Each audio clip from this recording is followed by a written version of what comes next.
Let me thank you and the organizer for the invitation. For me, it's great to be back to some way. The reason why I say be back, I think most of you know that I have worked at some point the continuous variable regime, and this non-Gaussian things now is bridging discrete with continuous variable systems. And we are mostly working with discrete variable systems, but of course, my interest is always also going higher. So I've seen the program, and I think that this is a little bit on the different side, but I'm very happy to talk to you about our systems. So I titled my talk Systems with Integrated Quantum Devices, and this is what I want to talk. I want to show you how we can use integrated systems well for quantum optics experiments, and in particular for a way of going between continuous and discrete. And to be honest, this is some interest I have for many, many years, and I'm very happy to connect with you again, and I think we always had connection on that. Now, before I go into detail about the technical systems which we want to do, let me start a little bit what is the general theme which we're pursuing in my group. And if we are talking about integrated systems, if we are talking about the whole storyline, and I think in general one could say about photonics, one common theme these days one could identify as quantum networks. Quantum networks for me is kind of a synonym for a complex large-scale structure. And it serves as a model system for all kinds of things. And modeling, of course, the internet, okay, network, it's quantum communication things. But that's not all. You can really also use it for modeling other phenomena, transport phenomena, or neurons, brain networks. And one thing I'm really interested is how can we really identify what is quantum? And I think this is a beautiful way of looking under these things, because quantum has a lot of different facets. And one of the facets definitely is what is the difference between a wave-like approach, which I would call continuous variables, and discrete variables. And this is exactly, I think, in the framework of this non-Gaussian workshop we have. At least this is the way I view it. Now, let me talk a little bit about photonic quantum computing, how I see that, because this is, of course, one of the overarching themes which we look at. And if you look at photonic quantum computation, people were very excited as well, more than 20 years ago now, when we saw that we can do linear optical quantum computing. This is, of course, with single photons, where we basically realized that we don't need a real nonlinearity, but we can use quantum interferences to really see quantum computation systems. Now, unfortunately, the resources are huge. And if you really ask for the original schemes, it's absolutely not realizable. So what to do? Well, this is something I think the photonics community went to a path which a lot of people did. Let's be less ambitious. Let's look for quantum walks and quantum simulations. And this is a field I think is also quite exciting. We did a lot of work in these things. And since I will not be talking about that topic actually at all, let me just say that the notion of quantum is very, very different to some extent, because there quantum means coherence. Now, this is the question, what do we really mean by that? And then you can ask, where did the community go and what can we do with photonics? And then if you come from the discrete variable case, the next excitement I would see was boson sampling. So why was boson sampling so exciting? What is it? Well, it's basically a linear circuitry where we enter with a lot of single photons in these different ports. And then we have something which is called a Haar-random unitary, which is basically telling you that you don't have a structure in that. And it's rather surprising that at the end, if you want to analyze the click patterns, or to be more precise, the photon number statistics, that you can't do that on a classical machine. And this is, I think, still boson sampling is still one of the things which are really interesting, and where we say, okay, this really can deliver quantum advantage. And by fact, we have seen great progress in that. And I think it was great to see that at the end of the last year, we had that paper about quantum computation advantage using photons. Because in fact, if we were talking, I think actually last year, that we want to do things with photonics, people said, well, but photonics is not scalable. with photonics, you can't do all of these things. So kind of this brought photonics again back into the storyline that we can also do computational tasks, and that this is also a system which has quantum complexity. Now, why I'm talking about that? I'm talking about that field because this was exactly one of the things where I see that looking between discrete and continuous values has a big benefit. Why? Actually, if you ask what was implemented in this experiment in 2020, the motivation clearly came from boson sampling, where we had a lot of single photon input states, and then we had them through that random matrix, and at the end, there was photon statistics detected, and they basically just considered 0 and 1s more or less. Now, in 2017, we teamed up with EGX group, actually, and we were heavily thinking about, yes, but this is not the system you have in optics. If you really want to scale up the system, let's try to think from bottom-up approach. How would you build a system which is very reasonable and we can build up? And one thing which is rather straightforward, and I think for you this is not surprising, replace the input states. And we kind of proposed, well, let us look what's happening in the same system. So we have this random matrix, and we're looking at photon statistics at the end, but change the input states. And what did we change? Well, we did change, instead of talking about single photons, we asked ourselves what's happening if you have input squeeze states in the systems. And then you can calculate what other photon statistics. You get immediately a good scaling because you use the Gaussian states. These Gaussian states can have many photons per squeezer.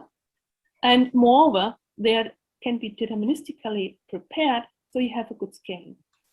And then we asked, what is the photon counting statistics? Very similar to the original photon counting. And what we find is that you're implementing a function which is not the permanent as originally proposed, but the Hafnian. And this Hafnian matrix function, we kind of said that should be equally hard, and this was the hard part for us, I should be honest, to have a complete proof in complexity. This was beyond our capabilities, but nevertheless, all what we saw is that this should be equally complex. And it's quite interesting to realize that actually, if you ask what was implemented with that quantum advantage, it is not the single photon case, but it's the case where you have a lot of engineered input squeeze states. And here I wanted to bring that example as an intro, because I think you can see very nicely how you can benefit going from continuous to discrete values forth and back. Because this Gaussian boson sampling, for me, is really a prime example how you combine continuous variable states with photon counting. This is a non-Gaussian element, and you immediately see, without going very complex, that probably you get something completely new. And this is quite an excitement, and this is what is, I think, also driving a lot of my research we're doing in my group. Now, let me have a little bit more broader view. In general, I think the field we can say we are now going to multi-photonic quantum systems. I just explained in quite detail quantum computation and simulation, and showed you how I believe that in this system we can benefit to look on both sides of continuous and discrete variable system. But I think it's true for almost all of the other topics too. There's quantum metrology, there's high dimension information encoding, where I should be honest, here we are mostly concentrating on multi-mode systems in the sense that we have different modes, not higher photon numbers. But I also saw that this is, of course, multi-mode squeeze states is equivalently interesting these days. Okay, with that, let me briefly introduce my group. I'm doing that because now I'm going from the conceptual work, asking how can we really implement these systems. And for implementations, I think we really should have to work now on the technology. And this is exactly what's also happening in my group, that we have one part technologies where we're really developing devices. And these devices are essential that we really can scale up systems and get high performance systems. Now, we also develop devices. What I mean, this is clean room work, which in my group is the leader is Christoph Eigner. Then we have devices, we have to bring them in the optics labs and really have to put them together and make really packaged things which can be usable. There, the group leader is Harald Hermann in my group. And last but not least, we have our quantum networks, where group leader is Benjamin Brecht. I'm presenting you this because you see that on the networks we create the ideas. We really, this is where these hybrid systems can be really seen at. But in really developing these things and really making them real, I think we need the hardware for that. Now, what do I want to talk in detail in this talk? I want to present you two research lines which we're doing these days. On the one hand, I want to talk about integrated optics. How can you design things and why is it important for doing these photonic systems? And then I want to show you some of our latest results in time multiplex systems, which goes into the direction of really bridging the continuous and discrete variable systems. Now, if I'm talking about integrated optics, we are concentrating on nonlinear integrated quantum optics. And again, I bring an example of how do we envision such a system. This is a review paper from 2012 from Aspro Gutzig and Philip Walter. And there you see very clear, if we are talking about hybrid integrated networks, that on the one hand, we have the source side, we have a circuit side, where we put things together, and in the end, we have the detection. Now, a lot of things, or let me say here, the circuit side typically is a linear system. It's just beam splitter networks. And the source side, you need for sure a nonlinear system for that.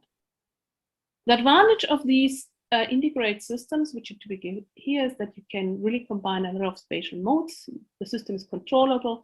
You can have interferometric stability of large optical systems. You can have compact devices. You can miniaturize that. This kind of have an easy operation. And I think one thing which we are struggling, and in particular in the CV thing, or what we have to discuss is, what about the efficiency? Nevertheless, it's an interesting system, and integrated photonics has become its own field. But I would like to emphasize that much more work has been done on the linear side. And this started in Bristol, as I guess you all know. And there's many work from different groups in the discrete variable systems. But the mostly things are concentrated on the linear networks, and most of the work is also just for discrete variable systems, feeding it with single photon. What we are dealing with is the nonlinear part, so we want to build up circuitries where nonlinearity also plays an important role. And here we kind of use the lithium niobate platform. This is kind of one of the visions we have. Where we have our platform, we can put all kinds of different functionalities in that photon pair generation, or it could even be right squeezers. And then we have all kinds of additional things you might need for doing efficient networking. Single photon conversion, if you want to put it to memory systems, phase shifters for putting it in circuits, polarization control, and even detectors might be integrated on that platform. Now, lithium niobate. This is an established technology. We have very low loss waveguides, which is an important ingredient. You can have them stable and scalable because they're integrated devices. And the two important things which is new, which comes from our Chi2 nonlinearity, is that we can have very efficient photon pair generation, or in other words, real systems on them. And secondly, we can have fast photon rerouting. And the idea is that you can implement all kinds of complex quantum circuits on that platform. Now, I show you one of the results, which is our most complicated circuit, which is a full Ou Mandel interference experiment on the chip. Ou Mandel interference is if two photons imping on a 50-50 beam splitter. We know because of the destructive interference that both photons will always exit at one port, and the cases where the photons kind of split are suppressed. It's the measurement-induced nonlinearity for the discrete variable systems. It's a fundamental quantum property, the basis of linear quantum computing and quantum networking principle. And here you see how such an experiment looks. We have a 50-50 beam splitter, two photons imping on that beam splitter, and we introduce a variable delay. And well, if you really change this delay, if there's zero delay, you get this quantum interference, which I just described, while if you introduce some time delay, you don't get the full interference property. Now, we chose this system because it's a good benchmark system, and we did the monolithic integration of a parametric downconversion source and a two-photon interferometer on chip. This is how the chip looks like. We have a single photon which decays in signal and idler photons. We change the polarization, I will explain in a minute. We have a 50-50 beam splitter. Here we have another polarization converter which is segmented and changes the polarization. And here there's a 50-50 beam splitter where these photons get interfered, and then you see the detection, you should see that bunching effect. Now, because our material is birefringent, you see it makes a difference where we switch the polarization over, and thus we can introduce a time delay. Now, in theory, this is what we expect, depending on which segment we switch. We get, on the one case, if the timing is correct, so if you switch the correct segment, the full interference, while if we switch it in a different time, we don't get this interference. Interestingly, I said we had that switching in the beginning. If you don't introduce that from the beginning, we don't get any interference because we always have a delay then between signal and idler photon. This is the experiment, and you see that we can reproduce the theoretical prediction quite nicely. So here is the coincidence rate here detected at this end, depending which polarization converter we take, and you see that we get the Ou Mandel interference. This is how the device really looks in the optics labs. And you see here, if you rescale the delay, that basically that you get the nice visibility. Now, this is a DV device, but it shows clear quantum performances. And I told you that we wanted to implement that as a benchmark device because it has quite nice features. What have we done? We have included a nonlinearity. This is the photon pair generation. A linear circuitry. This is simply this 50-50 Mach-C interferometer, but also fast electro-optic switches. And I think this is the important thing here. This kind of things can help for synchronizing things, and we can really introduce here delays which are rather high, which is important if you're thinking about quantum networking. Now, let me switch gears, so to speak, and let's look about squeezers. So why would you like to have integrated squeezers? One thing which is important if you're talking about nonlinear integrated quantum systems, that the integration per se gives you a nonlinear enhancement of the field. Of course, you have also the smaller footprint, which I just say, this is a miniaturization. You can have multiple functionalities and the fiber network compatibility. And of course, we're not the only one who are interested in that. This is just a few examples. Looking in such integrated systems and see what they can do for squeezing. There has this beautiful work actually from Akira Fukuzawa, which has just shown up. There's work from Sebastian Tanzilli's work, where they show a fully guided wave squeezing experiment for fiber quantum networks. And then there's even work where quantum circuits with many photons and programming nanophotonic chips. So you see that this field is now also coming up, and I think this is quite exciting, and there's a good reason why we should also use for these circuitries for continuous variable systems, and then, of course, in the next step, to combine discrete and single variable systems there. Now, one thing, if you go back and ask how is squeezing typically done, many of the experiments are done in resonators. Why? Because they have a field enhancement. If you really want to have high squeezing, you can do something like spectral shaping. This is a topic which we're also very much interested. So you can do a lot of things. You can get comb structures. So the high squeezing, if you ask, so this is now in bulk systems. This is an example from Roman Schnabel's group, where you can observe squeeze that with strong photon number oscillations. You can then, from classical, you can try, if you have high gain, to do continuous wave pumped lithium niobate waveguide resonators and try to generate something like frequency cones. And of course, from the Paris group, this is also the squeeze that they are using is for ultra-fast frequency cones and liquid quantum characteristics and that. Now, the cost of that, if you ask what is in comparison to an integrated system, is that these systems typically have to be stabilized. And it's also clear that resonators in comparison to integrated systems are much more sensitive to loss.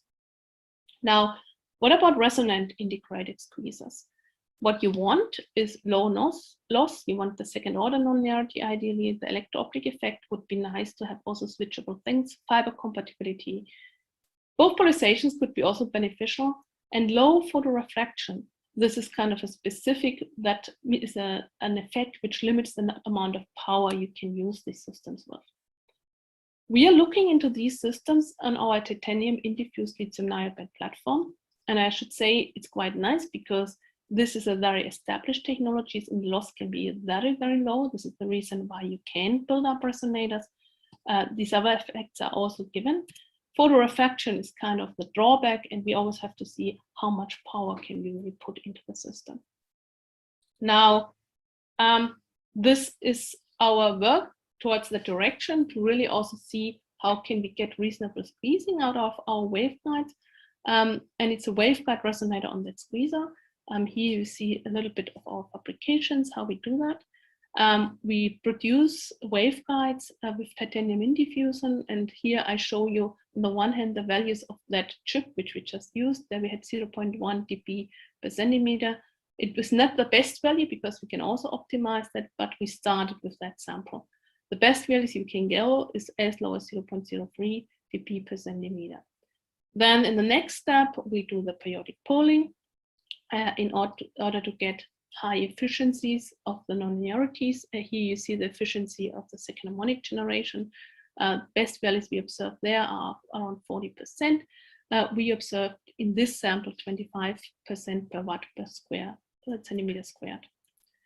Then in the next step, you see that we put coatings, customized coatings on the end facets of our waveguides. And here you see that we can customize it to the reflectivities as we want. Here we built a resonator at 1550, so the whole system is built for telecom wavelengths. And the pump, we have anti-reflection coating such that this is not resonant. The escape efficiency is designed such that with the losses we have escape efficiency of 81%, such that we have a threshold of the resonator of 100 milliwatts. And this is a system which we operate. Then the first thing we tried is we built this system up and we saw that this is really working nicely. And we implement a high power waveguide resonator for second harmonic generation, which is kind of the first step. And we see that we got really high conversion efficiencies. And then we did the squeezing experiment where we have now built up a system for a waveguide resonator as a squeezing of a source of optical squeezing at 1500 nanometer. Where we observed something like 3 dB. The detection efficiency was only 73%. I think it's reasonable, but I know that this could be much improved. On this graph, you see here the curve, what you can expect, and then if you calculate the losses, so the model fits very nicely. One thing I think which is remarkable, this system is only pumped by 25, at max 25 milliwatt. And I think this is one of the big advantages if you really build up such a squeezing source that you really need extremely low loss, extremely low power.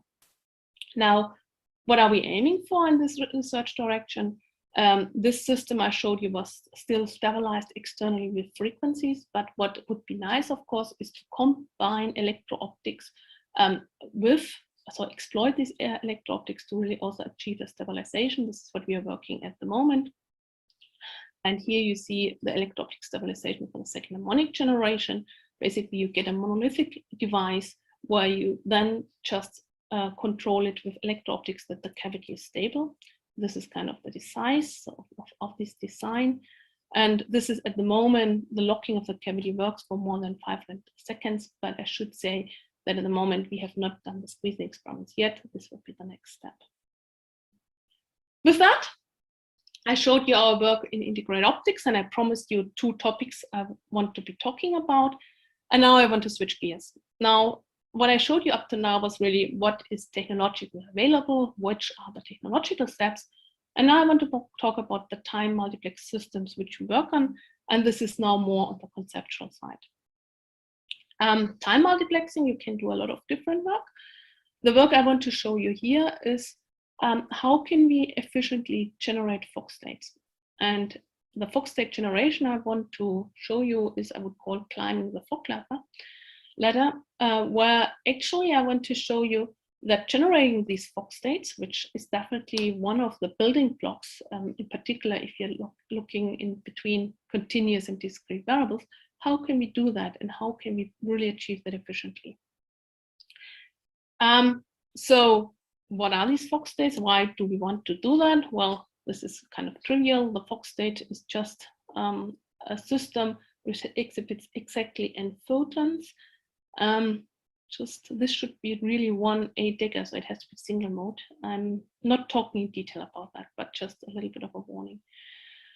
The reasons why they're interesting is from, well, fundamental point of view, going from quantum to classical.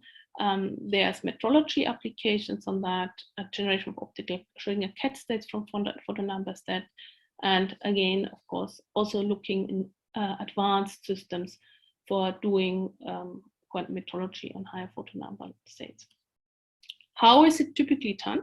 Well, you use a PDC source or a squeezed source and you drive it harder, and then we know very well that there's not only a single photon generated, but also multiple photons. So you take a photon number resolving detector. If you have 2 photons there or n photons there, you herald the n photon state on that. Now, this is done, and this is, I think, standard. And then you can might ask, how well is that working? And actually, if you look a little bit more carefully in the system, you realize that this scheme is not working too well. And we did a very careful analysis of this scheme because we have rather bright PDC states, and asked ourselves, what is really kind of the benchmark of that?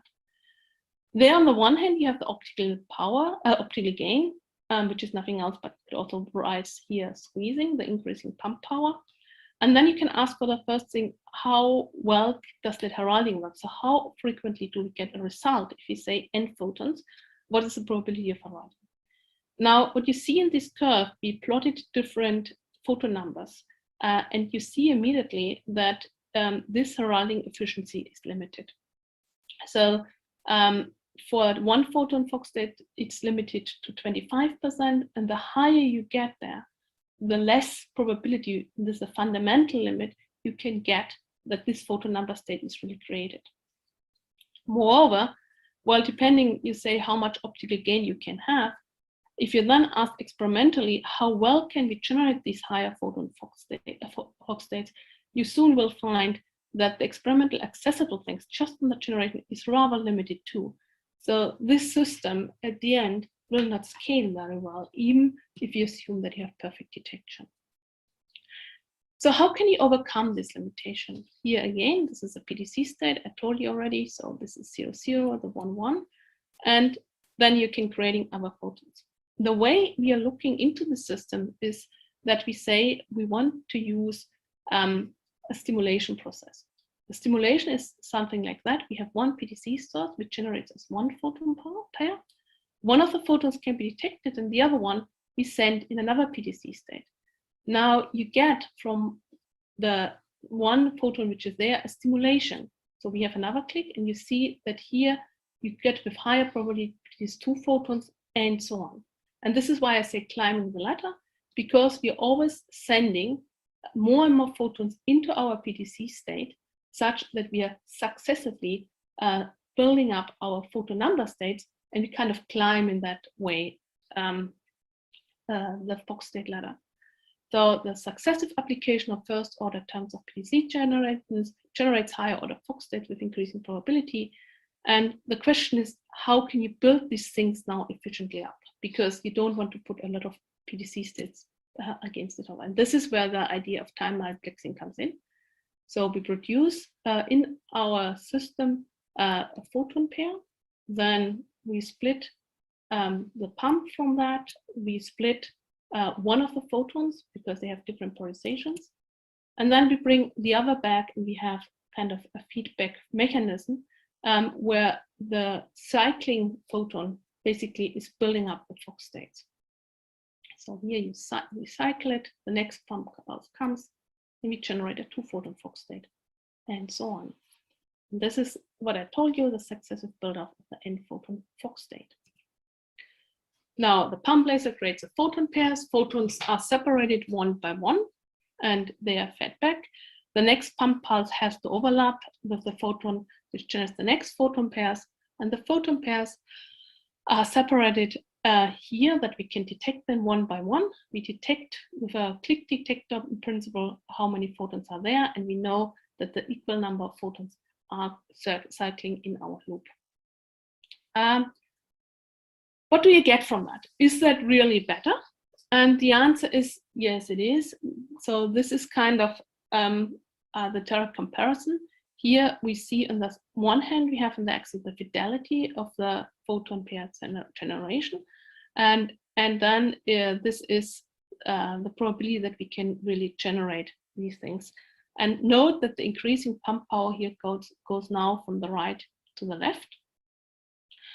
And what you can see here is that we can get with that feedback heralding from the source much higher generation efficiencies for lower photon numbers. And this is really what's important at that point. The fidelities might decrease, but we can, with that successive building up of the photons, really overcome the limit that we can get only with low probabilities the photons generated. The experimentally feasible regime, what I showed you before, we would say is around this value. This is squeezing values up to 10, well, here it's up to 40 dB. This is in that single pass system. And the thing which we wanted to show is really that for these feed-forward heralding that we get higher probabilities of generating n-photon Fock states. For a fixed fidelity, as you see here very nicely, our approach promises increased generation rates, and this is the goal of this research. Now, in the system itself, we have here the herald detection to really get also better fidelities of the system. We have here also so-called pseudo photon number resolving detector. It's basically a network which splits it in many other photons where we look at click pattern.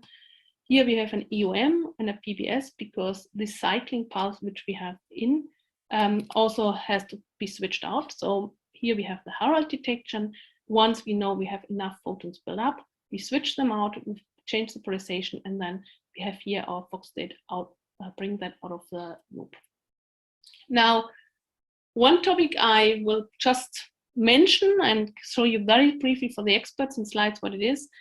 For doing this experiment, you can't not just use just a simple PDC state, but you need a dispersion engineered PDC source, which really makes the spatial spectral characters single mode. This is kind of a sketch. If you just look at normal PDC, you get a rather complicated structure in the time frequency domain where you have frequency correlations. If you do a Schmidt decomposition on that, you will see that it's not really one photon and you don't have this generation operator. So you have to do something which is spectral source engineering, such that you can ensure that one pump pulse is really only creating one mode, which are Gaussian mode packets. And this is that idea of source engineering. And basically the source we were using in this system was a source which we worked or pioneered for the first time in 2011, where we control the spectral correlations completely, that we have broadband operators such that really the PDC generates from one pump pulse exactly to one signal idler pulse, which are also in completely spectrally pure states. Otherwise, the system wouldn't work that nice and we would have a lot of noise. But by ensuring that the characteristics, the temporal spectral characteristics are also single mode being described by just that operator, we could ensure that this really works. And we say this is the ideal source for integrated networks. Pulse can be synchronized. We have high purity and high brightness. The high brightness is also important to reach these high photon numbers. And I'm happy to chat more about that if you're interested in the question section. So the EOM is on. So here we have the herald, we have the Fock state generation, we are back to for that, and then we detect that. And now I present you the results which we get. And for really looking into that system, we have here photon number resolving detectors, and we look how frequently we do that feedback loop. And if you don't do the feedback loop, we have in our system the direct heralding n-photons from one pump pulse. This corresponds to the situation I explained you earlier, where we really use just one PDC state. And then we have our feedback system where with the heralding, where we get the higher generation probabilities. Now, R is kind of the squeezing value. So the pump power, the gain we have in the system. And here you see the results for n equals 2, 3, and 4. And but you can directly see, yes, in fact, that with our climbing the Fock ladder, that we can get higher rates for that. This is a little bit at the expense of fidelity, but the rates increase much more significantly than we can see the drop in the rates. And we believe that if you really want to achieve higher photon Fock states, which you use for applications, that you need these higher rates, and you can live with a drop in the fidelity here. So note that for mean photon number of 0.1 and 2.5 squeezing, this is what we had in the single pass system, that we get really significantly increases of these probabilities. Now, we had here just the numbers, which can be still improved. We have a round trip efficiency of 60% only. I think that can be efficient. The heralding efficiency is about 36%, and the Fock state then we produced with 38%. But this is the results where we now have here plotted the fidelity versus the probability for the direct heralding and the feed-forward heralding. You see, of course, the direct heralding, the fidelity is higher, but the generation rates are increasing. You can see it nicely in the inset for our heralding scheme already for that rather low numbers. And this is for 2-photon Fock state, and this becomes much more pronounced for a 3-photon Fock state. Good. Now I think my time is almost over, but I have 5 more minutes. And for that, I would like to tell you, go step one back, get one back step, and also show you some of the results we had with simply one squeezing source. So it's the same source I presented you for the Fock state generation. So this dispersion engineered PDC source, here again the parameters, which is a source at around 1550 nanometer. And for the purity, I haven't highlighted that in that first experiments, we can ask how single mode is it, and we can do that by characterizing the G2 marginal values, which was 1.93. So we know very nicely that the Schmidt number is 1.08. This is for the experts, the numbers. Basically, it tells me, yes, we had a very nice decorrelated state, and we had a really nice single photon Fock state, a nice one mode state in there. And we pumped this system harder and harder. We wanted to understand if we send such a system in a network, how can we really analyze that? So it's the benchmarking of a high dimensional system with correlation functions. The benchmark system we use for that, or the high dimensionality, comes from a system which we also have used a lot in the past, which is a time multiplex detector. The principle is that you send one pulsed input state, and our sources are pulsed, in the network of fiber loops. And what that network basically does, it splits that pulse into several other pulses. In this example, we did split that pulse into 2 times 4 pulses, so 8 pulses. And the reason the way you do that is that you just introduce 50-50 beam split and variable delays. This system has been used in the past a lot as a photon number resolving detector, because basically if you split this pulse into many other pulses and use avalanche photo detection, or as in SPTs afterwards, you can just count from the clicks what are really the photon numbers in that. Now, the interesting part is we wanted to scale up these systems. So we did build up such a system, but not here with just 2 stages, but with many more, such that we did split it into 128 bins. And I think what's interesting is that even for this high bin size, that we could get a transmission of 86 and 81% at these outputs respectively. such that we really also can, if you have a bright enough source which has these pulse characteristics, that we really also can study these higher correlation functions. Now, we used our source, which can be also rather efficient and very bright. And this is the click statistics you get. So this is basically for Sigma and idler photons. We detected the clicks in one mode, the click B, and the clicks in two mode, and counted how many clicks we had. So here, this is already a statistical analysis, because we don't look at every click pattern individually, but we just ask if there's 5, 10, 15 clicks in one of the outputs, what is kind of the clicks in the other output, and we did a correlation matrix by that. Note, because the sources are efficient, that we only used 500 microwatts with that. And the goal was then to study for such a network the correlation functions and show that we have non-classicality. And the non-classicality here, I have to explain what I mean by that. So we herald in these things on an n-photon heralded state with our multiplex detector, and we correlate K modes.